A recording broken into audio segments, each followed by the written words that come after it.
मैं हूं कुंदन। ये बात तब की है जब मैं 9 साल का था और नाना जी की बरसी पर अपनी मम्मी के साथ उनके गांव गया था। गांव पहुंचते ही मम्मी और नानी एक दूसरे से बातें करने लग गई और मैं मौका देख के घर के बाहर चला गया। उस गांव के बारे में मैंने अपनी मम्मी से बहुत सारी बातें सुनी थी, इसीलिए मुझे वो गांव देखने का बहुत मन था। पर सब कुछ बहुत अजीब सा था।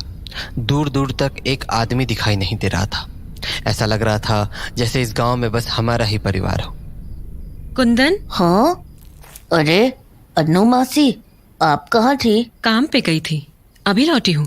तुम बाहर क्या कर रहे हो? अंदर चलो। हाँ, मैं वो गांव देख रहा था। सुबह देख लेना, अभी अंदर चलो। प्लीज मासी, मुझे ये पूरा गांव देखना है। इस गांव में देखने लायक कुछ भी नहीं है। मासी, कुछ तो होगा, आप घुमा दो ना थोड़ी दूर मुझे। मना किया ना मैंने, जिद मत करो और अंदर चलो। मासी प्लीज ना, वो सामने वाले बगीचे तक ही बस चलो ना। बगीचा ही तो नहीं जाना है। मतलब कुछ नहीं। पर मासी। कुंदन! कहा था ना अंदर चलने को। चलो, अब तो डांट भी पड़ेगी। तो मैं और मासी घर के अंदर चले गए और कुछ ही देर बाद मम्मी और नानी खाना खाकर सोने चली गईं और मैं मासी से बात करने लगा। मासी, इस गांव में लोग नहीं है क्या? क्यों? शाम में जब मैं बाहर था मुझे कोई भी नहीं दिखा था। ऐसा क्यों मासी? इस गांव में शाम के बाद लोग अपने घरों के बाहर नहीं निकलते हैं। क्यों? है कुछ वजह। क्या? कहा ना कुछ वजह है। क्या करेगा जान के? प्लीज मासी बताओ ना, मैं किसी को नहीं बताऊंगा। मासी बताओ ना, क्या वजह है? वजह बगीचा है। बगीचा? वो हमारे घर के पास वाला? उसका क्या मासी? वो बगीचा अच्छा नहीं है। मतलब कि उस बगीचे में कुछ है। क्या है? कुछ अजीब, कुछ ऐसी ताकत जो बुरी है। बुरी क्यों? क्योंकि आज तक उस बगीचे में जो भी गया वो कभी लौट के नहीं आया। क्यों?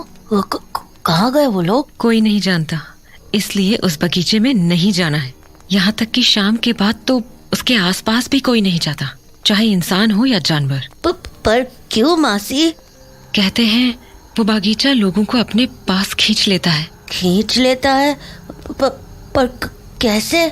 उस बगीचे के पास जाते ही अजीब आवाजें सुनाई देने लगती हैं, जैसे तुम्हें बुला रही हो। वहां पर हमेशा कोहरा रहता है, चाहे मौसम कैसा भी हो। कभी बगीचे के अंदर से किसी की चीख सुनाई देती है तो कभी किसी के हंसने की आवाज। ये तो बहुत डरावना है मासी। अजीब बात तो ये है कि इतनी डरावनी आवाजें सुनने के बाद भी इंसान उस बगीचे की ओर खिंचा चला जाता है। और एक बार किसी ने उस बगीचे के अंदर कदम रख दिया तो उसके बाद उसका लौटना मुश्किल है। इसलिए शाम के बाद कोई भी गांव वाला बगीचे की तरफ नहीं जाता और ना ही हम घर के बाहर निकलते हैं। पर मासी, ये सब बातें सच है क्या? ये कोई मजाक नहीं है कुंदन।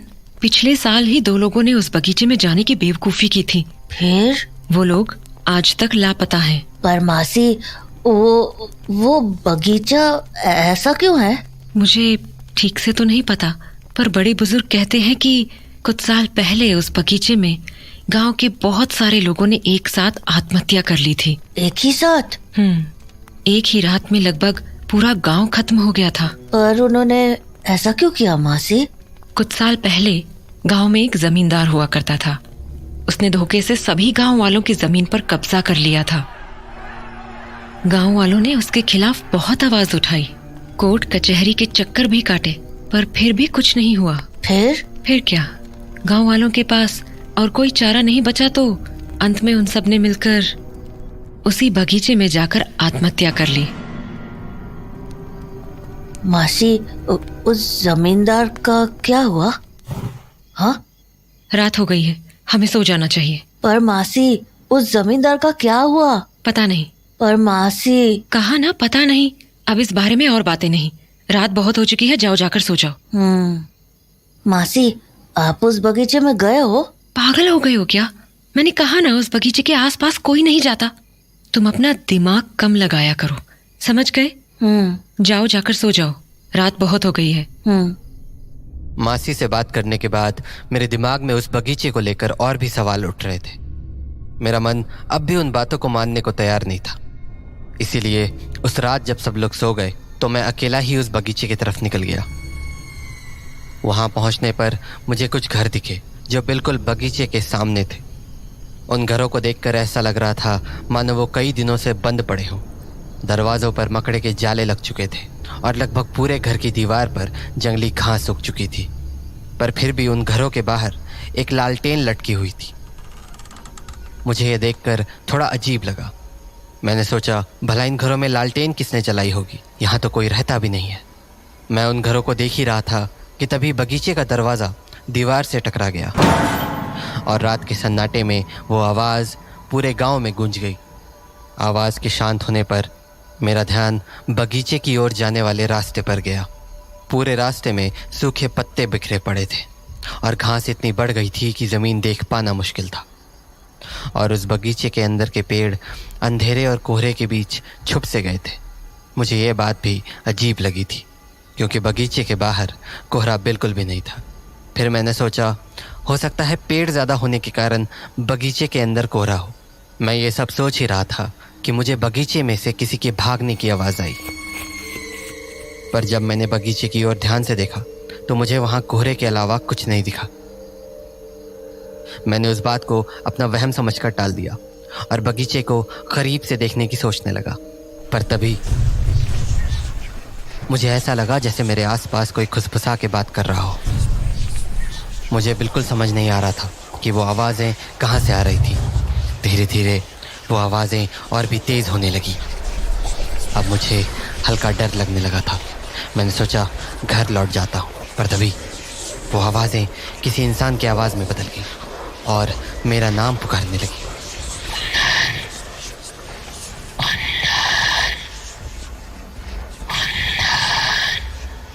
मेरी हालत खराब हो रही थी।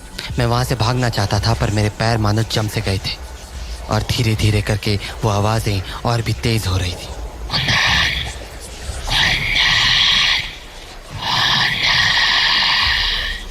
हाँ हाँ हाँ हाँ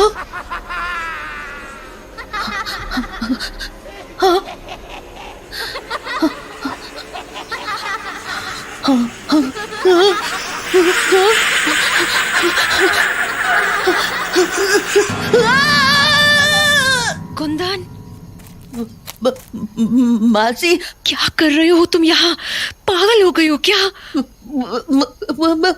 मासी, तुम्हें पता भी है ये कितनी खतरनाक जगह है?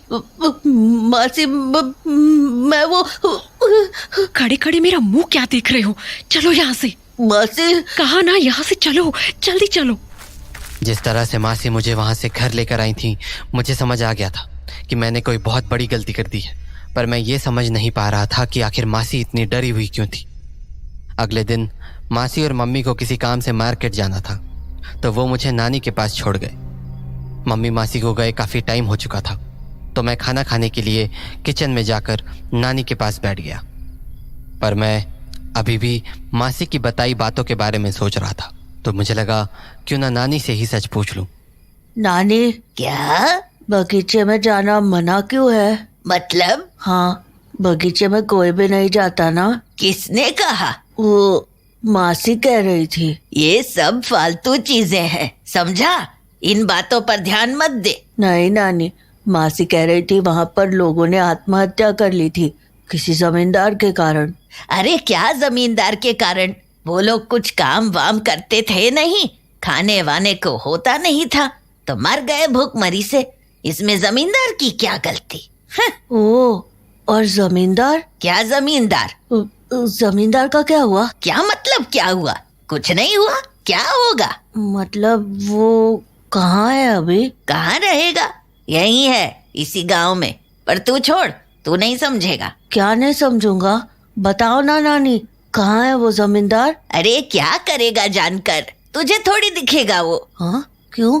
क्यों नहीं दिखेगा? बस ऐसे ही। अब बातें मत कर और खाना खा। नानी, पर वो है कहाँ? बताओ ना। अरे यहीं तो बैठा है तेरे बगल में, तुझे ही देख रहा है। हाँ, मेरे बगल में नानी क्या बोल रही हो? ओफो, मैंने पहले ही बोला था ना कि तुझे नहीं दिखेगा। अब ज्यादा सवाल मत कर।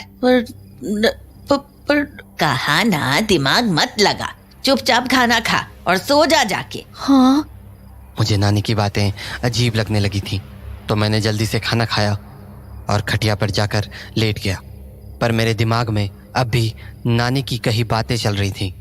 मैं यही समझने की कोशिश कर रहा था कि आखिर नानी की बातों का मतलब क्या था, और वो ऐसा क्यों कह रही थी कि जमींदार मेरे बगल में ही बैठा था। इन्हीं बातों को सोचते हुए पता नहीं कब मेरी आंख लग गई। नींदों में मुझे कुछ आवाजें सुनाई दी, पर मैं समझ नहीं पा रहा था कि वो क्या कह रही हैं। पर तभी ऐसा लगा जैसे कोई मेरा नाम पुकार रहा है। कुंदन बेटा, पहचाना मुझे? हाँ?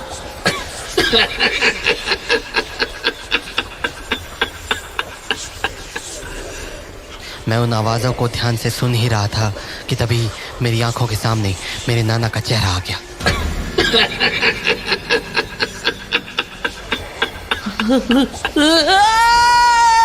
और मैं चीख कर बिस्तर से उठ गया, और जैसे ही मैंने नजरें घुमाई तो देखा कि मेरी नानी मेरे खटिया के ठीक बगल में ही बैठी थी। क्या हो गया? बुरा सपना देखा क्या? नानी हो मैंने अभी नाना जी को देखा। तो दिख ही गया ना तुझे जमींदार। हाँ, जमींदार? हाँ, तू देखना चाहता था ना जमींदार को? पर नानी, मैंने तो नाना जी को देखा। तू अभी भी नहीं समझा? हाँ। अरे जमींदार तेरे नाना ही तो थे।